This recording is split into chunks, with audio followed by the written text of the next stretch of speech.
बड़ी मुलाकातें एमक्यूएम में तहलका अंगेज मुलाकात, राज क्या है? और आफाक अहमद का गैर मरई कुव्वतों के लिए बयान। गवर्नर को बचा बचा बचा बचा। कराची में आर्मी चीफ का डंडा चल गया। मुराद अली शाह फोन नहीं उठा रहा, लापता कौन है? अपने प्रोग्राम का बाकायदा आगाज करते हैं अपने परवरदिगार के शुक्र से। बहुत अहम और बहुत ही तहलका अंगेज खबरों के साथ आपके साथ शरीके गुफ्तगू हूं, लेकिन हर बार ये दरख्वास्त करता हूं कि कोई लापता नहीं करेगा, किसी को नहीं पता चलता कि आपने सब्सक्राइब किया हुआ है। सब्सक्राइब का बटन फौरन दबाइए। आइए गुफ्तगू के सिलसिले का आगाज करते हैं बहुत अहम खबरों के साथ। आज पाकिस्तान के टीवी चैनल्स पर चलने वाली एक खबर ने तहलका मचा कर रख दिया, और वो तहलका इस हवाले से मचा कि क्या एमक्यूएम में फिर बहुत बड़ी तब्दीलियां रूनुमा होने वाली है, और उन तब्दीलियों का ताल्लुक कहां से बनता है।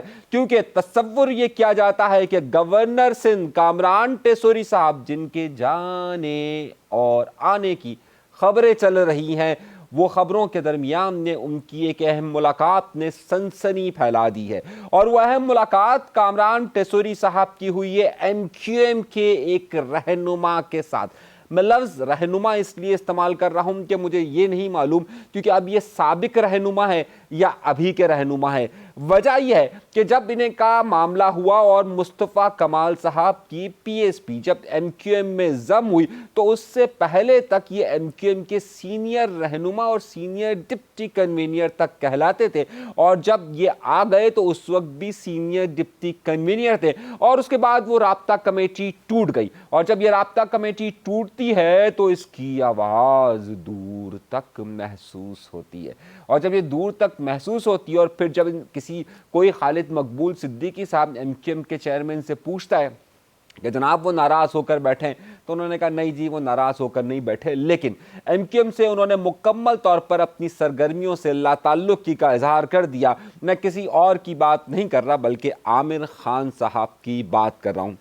वो आमिर खान साहब जो कि 1992 से पहले 91 से पहले एमक्यूएम का बड़ा अहम हिस्सा रहे, फिर उसके बाद वो महाजर कौमी मूवमेंट हकीकी का हिस्सा रहे, और उसके बाद आफाक अहमद साहब से अलहदगी उन्होंने इख्तियार कर अपना एक अलहदा ग्रुप बनाया, और उसके बाद उन्होंने शमूलियत की एक माफ़ीनामे के बाद एमक्यूएम लफ्ज़ इस्तेमाल कर रहा हूँ क्योंकि उस वक्त तक ना एमक्यूएम पाकिस्तान बनी थी, ना एमक्यूएम लंदन बनी थी, ना पीएसपी बनी थी, बल्कि सब लोग एक साथ ही थे सन 2011 में। और उसके बाद उनकी आहिस्ता आहिस्ता तरक्की होती रही, और 2016 में जब 22 अगस्त का वाक़या पेश आता है तो वो अहम रहनुमा थे, और उसके बाद वो एमक्यूएम पाकिस्तान की तश्कील में भी अहम रहे, और उसके बाद का सारा सिनेरियो मैं आपको बता चुका हूँ। लेकिन आज जब हम आपसे गुफ्तगू कर रहे हैं और आज का जो ये दिन है उस हवाले से जब मैं बात कर रहा हूं, तो आज तारीख जहन में रखिएगा 16 दिसंबर है। आता हूं 16 दिसंबर की एक अफसोसनाक तारीख पर भी,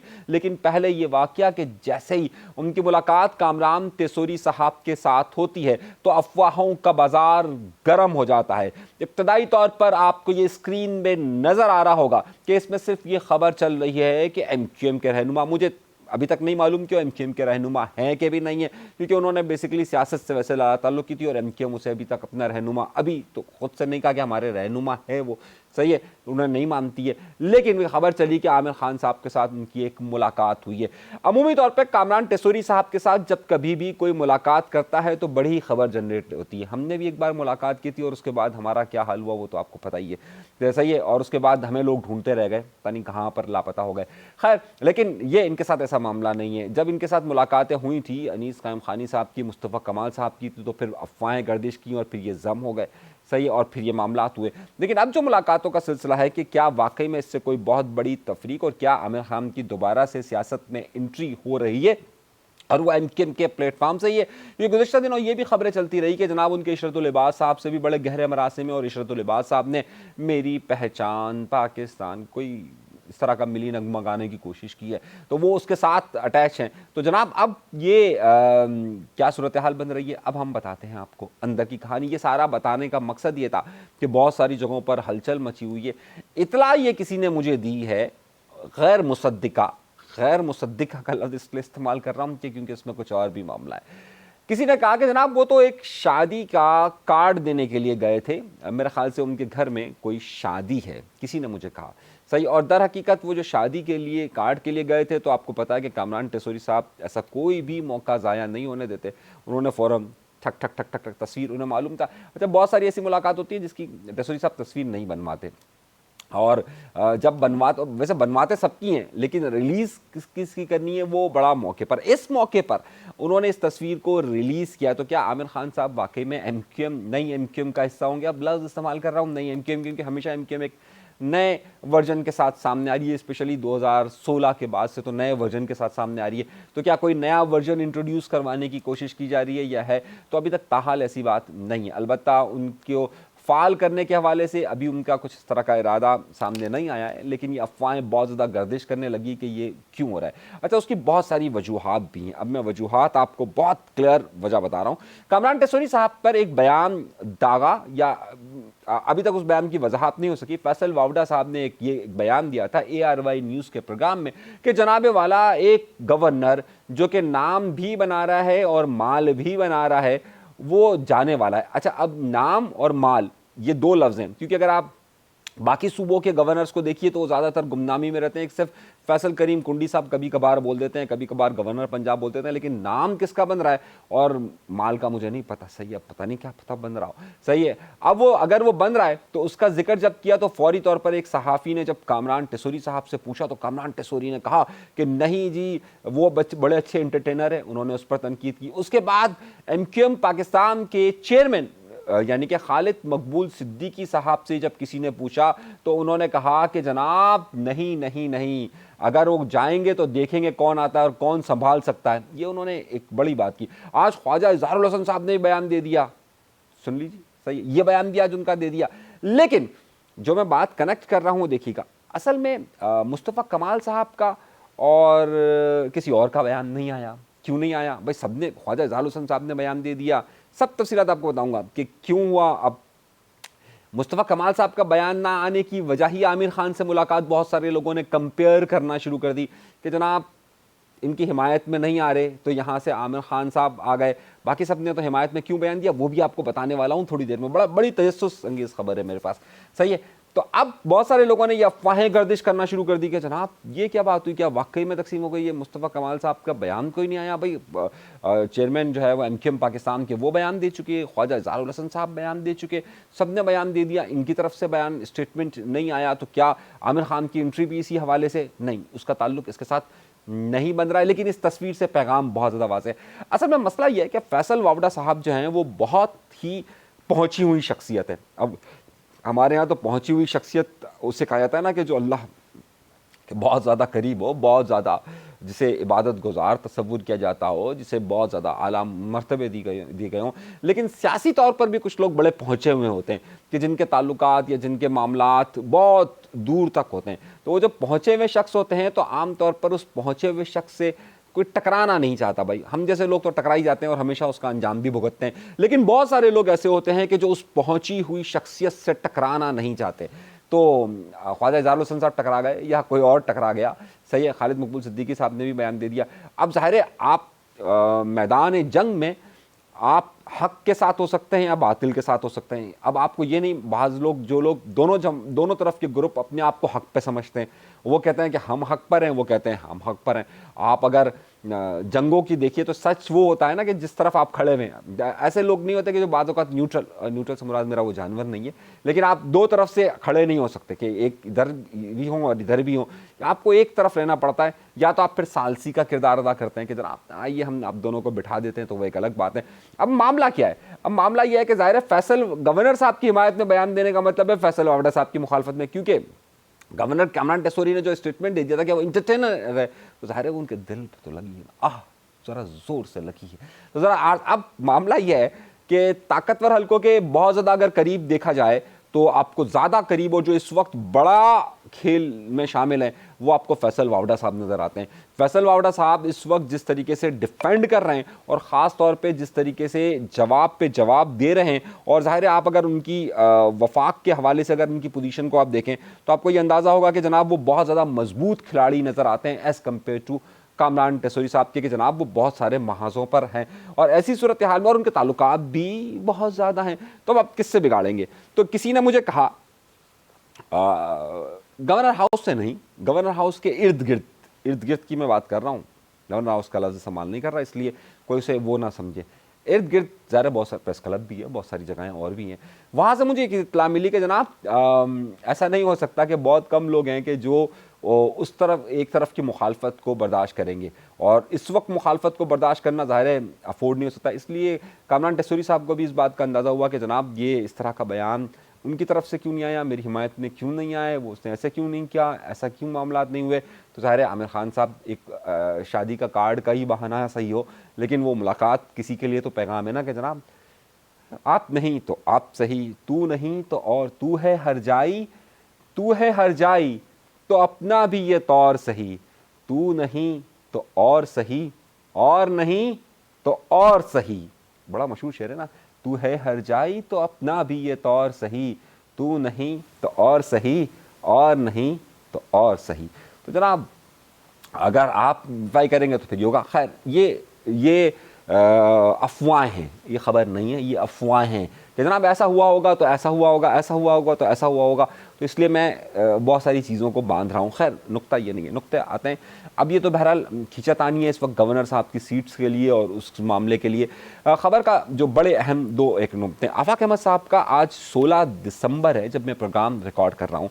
आज का दिन पाकिस्तान की तारीख़ में बल्कि इस खत्ते की तारीख़ में अफसोसनाक मकाम रखता है, और उस मकाम की सबसे बड़ी वजह सानिया है मशरक़ी पाकिस्तान का है कि जिसमें हमारा एक हिस्सा टूट कर बांग्लादेश बना। हम आज तक इस दुख को नहीं भूल सके, और जाहिर सी बात है ये दुख बड़ा ही गहरा है। सज़ाएँ वो ख़ताएँ किसी की भी हो, लेकिन सज़ा इस खत्ते ने और मुसलमानों ने पाई है। यानी कि मैं ये अलहदगी की बात कर रहा हूँ कि जो अलहदा हुए, अब इसमें ख़ताएँ आप किसी को भी कह दीजिए, वो आपने एक और फिर ना जाने आज क्यों शेर पर शेर खुद ब खुद याद आ जाते हैं कि वो वक्त भी देखा है ज़माने की आँखों ने, लम्हों ने ख़ता की थी सदियों ने सज़ा पाई है। यानी कि लम्हों ने ख़ता की थी सदियों ने सज़ा पाई है। तो वो कुछ फ़ैसले ऐसे हुए कि जिसकी वजह से हमारा एक हिस्सा हमसे जुदा हो चुका। अभी हमारे ये ज़ख़म भरते ही नहीं कि, लेकिन हमारे मुल्क के दुश्मनों ने और ख़ास तौर पर हमारे नई जनरेशन बच्चों के दुश्मनों ने एक ऐसा वाक़या 16 दिसंबर के दिन ही किया, साल 2014 के दिन, कि जिसने हमें और ज़्यादा दुखी कर दिया कि जब बच्चों को चुन चुन कर कत्ल किया गया। और ये अफसोसनाक सानिया पेश आया जिसकी जितनी मजम्मत की जाए उतनी कम है। लेकिन आज इस हवाले से आफाक अहमद साहब का बड़ा अहम बयान सामने आया। अमूमी तौर पर आफाक अहमद साहब का ये बयान मैं आपको ट्विटर पर आपको वाज़े तौर पर नज़र आ रहा होगा, मैं इसको ज़रा सा बताता भी हूँ। कायद आज़म का पाकिस्तान अवाम ने नहीं तोड़ा, ये बड़ा अहम नुक्ता है। कायद आज़म का पाकिस्तान यानी कि वो मशरक़ी और मगरबी पाकिस्तान दोनों को मिलाकर कह रहे हैं। हम मैसूरीन पाकिस्तान से शर्मिंदा हैं, उन्हें लाना होगा। अब ये तो एक नुक्ता था, लेकिन इस नुक्ते का जो अगला बयान है वो इंतहाई ख़तरे की घंटी बजाता हुआ है। वो है कि कायद आज़म का पाकिस्तान, जब इन्होंने ये बात कह दी तो इन्होंने एक बड़ा अहम कहा, इस वक्त भी कमज़ोर और बेबस थी अवाम, उस वक्त भी कमज़ोर और बेबस थी और आज भी मखसूस तबके के दस्ते नगर है। और बड़ा अहम था, इस वक्त भी अवाम के मुस्तकबिल के फ़ैसले कोई और करता था, आज भी अवाम के मुस्तकबिल के फ़ैसले गैर मरई कुव्वतें करती हैं। ये बड़ा अहम इशारा है। वो ये कह रहे हैं कि आज भी अवाम के फ़ैसले गैर मरई कुव्वतें, खलाई मखलूक, फरिश्ते वगैरह वगैरह वगैरह, सही है। अवाम मुल्क तोड़ सकते हैं ना बचा सकते हैं। बाकी मानदा पाकिस्तान का मुस्तकबिल भी इन्हीं ताकतवर लोगों के हाथों में है जो इंतखाबी नताइज और अवाम की तकदीर लिखने को अपना हक और फ़र्ज समझते हैं। बड़ा ही ख़तरनाक किस्म का स्टेटमेंट इस वक्त आफाक अहमद साहब की तरफ से आया है। आप सोच सकते हैं कि किस तरफ हिट किया गया है। उन्होंने कहा है कि मैसूरीन पाकिस्तान की कुर्बानियाँ हुब्बुल वतनी के उम्दा मिसाल और उन्हें बेसहारा छोड़ देना एहसान फरामोशी की बदतरीन मिसाल है। अब इस तरह का सख्त स्टेटमेंट आफाक अहमद साहब की तरफ से आया है और ज़ाहिर है उन्होंने जिस तरफ इशारा किया है वो बहुत अहम है कि ज़ाहिर यहाँ के फ़ैसले कौन करता है और किस तरीके से करता है। चलिए, ये तो एक ख़बर, एक बड़ा अहम उनका जो बयान आया वो ज़ाहिर हमने अपने प्रोग्राम में साथ शामिल किया है।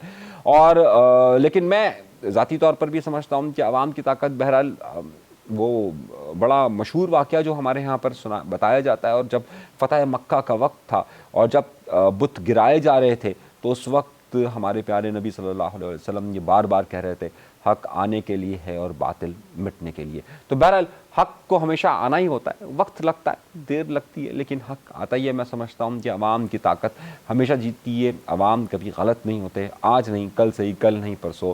वो फिर एक शेर याद आ जाएगा तो फिर आप लोग कहेंगे कि आज शायरी का ही प्रोग्राम आपने कर दिया है, लेकिन बहरहाल शेर एक जहन में आ गया था कि दिखा भी देंगे बसा कर अगर खुदा ने चाहा, हमें ख़याल में दुनिया बसाए बैठे हैं। दिखा भी देंगे बसा कर अगर खुदा ने चाहा, हमें ख़याल में दुनिया बसाए बैठे। बात को आगे लेकर चलते हैं। एक बहुत अहम नुक्ता हुआ है, पाकिस्तान पीपल्स पार्टी के एक बहुत बहुत बहुत बड़े और अहम रहनुमा जो कि सीनियर वज़ीर तक भी रहे हैं बेनज़ीर भुट्टो साहिबा के बाद, उससे पहले भी वज़ीर रहे हैं, जेलें भी काटी हैं। पिछले दिनों हमारे बड़े करीबी दोस्त हैं नवेज़ ज़ुबैरी साहब, उन्होंने उनको इंटरव्यू दिया है और उनका नाम है पीर मज़हरुल हक़। पीर मज़हरुल हक़ साहब ने एक ऐसी बात कही है कि चौंका देने वाली बात है, जिसके बाद पाकिस्तान पीपल्स पार्टी के अंदर तफरीक और इस वक्त का आमराना रवैया आपके सामने आता है, जिसमें वो ये कहते हैं कि मुराद अली शाह उनका फ़ोन नहीं उठाता, किसी का फ़ोन नहीं उठाता, किसी का मैसेज का जवाब नहीं देता, और ये याद रखे मुराद अली शाह कि ये कुर्सी किसी की नहीं रहती, ये कुर्सी जाने वाली है। ये बयान एक बड़े ही अहम और सीनियर रहनुमा पाकिस्तान पीपल्स पार्टी की CEC यानी कि सेंट्रल एग्जीक्यूटिव कमेटी जो है उसके मेंबर है, और इसमें सिर्फ चंद ही लोग होते हैं, और इतनी अहम पोजीशन पर रहने के बावजूद भी मोहतरमा बेनज़ीर भुट्टो साहिबा के करीबी, आसिफ ज़रदारी साहब के करीबी दोस्तों में शुमार होने वाले पीर मज़हरुल हक़ साहब, जिसका एक बड़ा किरदार और बड़ा रहा है, वो ये कहते हैं, जबकि इनके बेटे भी MP हैं अभी, वो ये इरशाद फरमा रहे हैं कि जनाब मुराद अली शाह जो है वो हमारा फ़ोन नहीं उठा रहे और ये कुर्सी हमेशा नहीं रहती। ये सख्त बयान आप सुन रहे हैं, और इसका मतलब बहुत वाज़ेह कि इस वक्त मुराद अली शाह से जो पाकिस्तान पीपल्स पार्टी की क़यादत है, दीगर क़यादत है, और जो सीनियर लोग हैं वो शदीद नाराज़ और नाला नज़र आते हैं। मैं उनको जब भी फ़ोन करता हूँ या मैसेज करता हूँ वो जवाब नहीं देते। हल्फिया कहूँगा, फिर गवर्नर हाउस में मीटिंग हुई उस मिलिट्री स्टेट वालों की, मैं बिलावल भुट्टो साहब को यही कहूँ, जब हम दोनों राजी तो क्या करेगा काजी। अनीस तो बहरहाल ऐलान जो है वो उनको छोड़ के आया। पार्टी से वफादारी भी तो कोई एक चीज़ होती है ना। CM कौन नहीं बनना चाहता, मुझे बताएं, ये हुकूमत चलेगी कैसे? ताकि बाद मुराद अली शाह को यही कहूँगा कि ये कुर्सी हमेशा रहती नहीं है, अवाम में घुस जाए। अब क्या वजह है कि भाई वो मुराद अली शाह को मैसेज भी कर रहे हैं, वो जवाब नहीं दे रहे, मुराद अली शाह से बात भी कर रहे हैं लेकिन वो जवाब नहीं दे रहे। अच्छा, ये शिकायत सिर्फ इनकी तरफ से नहीं आ रही है बल्कि कई लोगों की तरफ से आ रही है। क्या मुराद अली शाह बड़े गहरे पानियों के अंदर तो नहीं चले गए जहाँ से निकलना उनके लिए मुमकिन ना रहे? अब इसकी मैं आपको एक और वजह देता हूँ। जियो TV का बड़ा नाम है, जियो TV का एक प्रोग्राम आता है, शहजाद इकबाल साहब उसमें प्रोग्राम करते हैं, और उस प्रोग्राम के अंदर एक बड़े मारूफ ताजिर आए कराची में। ये अफवाहें गर्दिश कर रही हैं, मैं अफवाहें ही कहूँगा इसको, लेकिन बहुत सारे लोग कह रहे हैं जनाब सिस्टम टूटने वाला है, सिस्टम के खिलाफ बहुत बड़ा ऑपरेशन हो रहा है। अब वो क्यों हो रहा है और किस तरीके से हो रहा है इसको मैं आगे चलकर बताता हूँ। लेकिन उस प्रोग्राम के अंदर एक ताजिर आए, हनीफ गौहर साहब, उन्होंने ये इरशाद फरमाया कि जनाब कराची में चीफ ऑफ आर्मी स्टाफ का डंडा चल गया है और सिस्टम को ख़त्म करने की तैयारियां हो चुकी हैं। अब कई बार जो है, बल्कि तीसरी मुलाकात थी अभी पिछले दिनों ताजिरों की चीफ ऑफ आर्मी स्टाफ के साथ, और उसमें बार बार ये शिकायत की गई कि जनाब सिस्टम नहीं चल रहा, सिस्टम ही चल रहा है, सिस्टम ही चल रहा है। आखिर ये सिस्टम है क्या, और सिस्टम के पीछे हम ज़रा सी गुफ्तगू करने से पहले कुछ और बात बताऊँ। इस बात का जवाब जो है, जब उन्होंने कहा कि डंडा चल गया, यहाँ सब लोग करप्शन है और करप्शन ही करप्शन की कहानियाँ हम तो कई अरसे से सुनते हुए आ रहे हैं। पाकिस्तान के क़याम के वक्त से ये कहानियाँ मैं सुनता हुआ आ रहा हूँ, और आपको पता है कि कई वज़ीर आज़म जो इब्तदाई सालों में उड़े, उनकी सबसे बड़ी वजह भी उन पर जो इल्ज़ामात थे वो करप्शन थे। अयूब खान के ज़माने में हमने सुना कि जनाब बड़ा ज़बरदस्त अमन हो जाएगा, उस ज़माने में एक नई फंक्शनल लीग बनाकर नई करप्शन की कहानी शुरू की गई। भुट्टो के जो सेक्रेटरी थे उन्होंने प्रेस कॉन्फ्रेंस करते हुए कहा कि इस ज़माने में करप्शन हो रही है। ज़िया के दौर में हम सुनते रहे, हर दौर में हम सुनते रहे ये एहतसाब और करप्शन की कहानियाँ, लेकिन ना जाने कब ख़त्म होगी। सवाल नुक्ता ये नहीं है, नुक्ता ये है कि क्या वाकई में इस बारे में पाकिस्तान की ताकतवर लोगों ने ये फैसला कर लिया है कि अब सिंध से सिस्टम का खात्मा होगा। तो दर हकीकत अब जब ये बातें हुई कि जनाब बहुत सारी ट्रांसफ़र पोस्टिंग्स हो रही हैं, तो मुर्तज़ा वहाब साहब से ये सवाल पूछा गया। मुर्तज़ा वहाब साहब ने ये कहा कि जनाब ये तो कुछ लोग हैं, कुछ ताजिर कभी भी खुश नहीं होते। ये ताजिर वो लोग हैं कि जो वज़ीर निगरान वज़ीर बनने के लिए सब करते हैं और बाद में निगरान वज़ीर बन जाते हैं। तो ये उसके लिए हो रहा है। ये जो बड़ा अहम बयान जो है मुर्तज़ा वहाब साहब कराची के मेयर हैं, जो बिलावल भुट्टो ज़रदारी साहब के बड़े अहम सुतून समझे जाते हैं, उनके तर्जुमान कहे जाते हैं, और पाकिस्तान पीपल्स पार्टी की यहाँ पर गवर्नमेंट मौजूद है। इस सारी सूरत हाल में मामला क्या वाकई में सिस्टम होगा? देखिए, सिस्टम ऐसे नहीं चलता, सिस्टम पूरे एक चेन नेटवर्क है।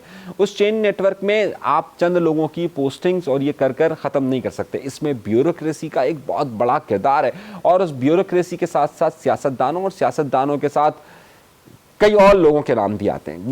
ये सिर्फ उन लोगों तक मुहित नहीं है, इसमें बहुत सारे अदालतों के नाम भी आएंगे, उसमें बहुत सारे और इदारे के लोगों के नाम भी आएंगे, पुलिस के नाम भी आएंगे। ये पूरा एक चेन नेटवर्क काम करता है, और इस चेन नेटवर्क में अगर आपको पूछना हो तो आप जाकर पूछिए, किसी से भी जाकर पूछिए, वो किसका आदमी होगा, मैं फलां से ताल्लुकात है, मेरे फलां से ताल्लुकात हैं, मैं फलां का आशीर्वाद मेरे पास है। ये बाकायदा हो रहा है। ये जो कुछ ताजिर कह रहे हैं, जो कुछ सियासी जमातें कह रही हैं, ये सिर्फ ताजिरों और सियासी जमातों तक का मामला नहीं है। ये ब्यूरोक्रेसी, चाहे वो कोई किसी भी तरह की ब्यूरोक्रेसी हो, वो उसमें एक बहुत बड़ा इन्वॉल्वमेंट है। और ये पूरा सिस्टम, वही ताजिर जो बहुत सारी शिकायतें करते हैं, उनमें से बहुत सारे ताजिर ऐसे हैं कि जो उन्हीं सिस्टम के साथ लग कर, वो पूरा नेटवर्क चलाकर, वहीं से फ़ोन कॉल्स करवा कर, वहीं से पूरे मामलात को चलवाते हैं। अगर इस सिस्टम को ब्रेक करना है तो इसकी सबसे बड़ी वजह आपको लॉ, कानून को प्रिवेल करवाना होगा। आपको कानून पर अमल दरामद को यकीनी बनवाना पड़ेगा। चेक एंड बैलेंस का सिस्टम को बेहतर से बेहतर करना पड़ेगा। जब तक ये मुमकिन नहीं है, ये सिर्फ चंद लोगों को हटाकर या चंद लोगों की पोस्टिंग्स कर कर, ये बातें करवा कर, इस बात से, ये बात मैं फिर आपसे कह रहा हूँ, इससे नताइज हम बरामद नहीं कर सकेंगे। हमने एहतसाब का नारा, हमने सिस्टम के खात्मे का नारा सन 1947 में पाकिस्तान बनने के फ़ौरन बाद से लगाया था, लेकिन आज उस वक्त से लेकर आज तक हम इसी एहतसाब और इसी करप्शन की कहानियों के दरमियान घूम रहे हैं, और मुसलसल घूमे जा रहे हैं, घूमे जा रहे हैं, घूमे जा रहे हैं। हमें उसका कोई हल नज़र नहीं आता है। यही सारी बातें हम अपने बचपन से, पाकिस्तान के क़याम से, आप तारीख़ की किताबों को उठा के देखिए, आपको नज़र आएगा कि जो शुरू के इब्तदाई के 5 वज़ीर आज़म तब्दील हुए, वहाँ पर भी ये नाम था कि करप्शन है। अयूब खान के दौर में भी बज़ाहिर यूँ नज़र आया कि जनाब करप्शन ख़त्म हो गई है, लेकिन उस वक्त भी वही सिस्टम चल रहा था, और आज तक वही सिस्टम है। चेहरे बदलते रहते हैं, नाम बदलते रहते हैं, रंग बदलते रहते हैं, रवैये नहीं बदलते हैं। तो अगर उसको बदलने की ज़रूरत है तो आपको एक बाकायदा जामे पॉलिसी बनाकर बाकायदा इस पर करना पड़ेगा। ये सिर्फ कराची शहर का या सिंध का मसला नहीं है, ये सिस्टम पूरे पाकिस्तान के अंदर पंजे गाड़ा हुआ है। मैं इस बात को बहुत बाखूबी वाकिफ़ हूँ कि कहाँ कहाँ किस किस को नवाजा जाता है, और किस किस तरह नवाजने वाले फिर और नवाजे जाते हैं। अपना बहुत ज़्यादा ख्याल रखिएगा। अल्लाह तबारक व तआला आप सबको खुश व खुर्रम रखे, आबाद रखे, सलामत रखे, कायम रखे। पाकिस्तान जिंदाबाद, पाकिस्तान पाइंदाबाद। आपकी दुआओं का तालिब हूँ। चैनल ज़रूर सब्सक्राइब कीजिएगा। अल्लाह ने के बाद।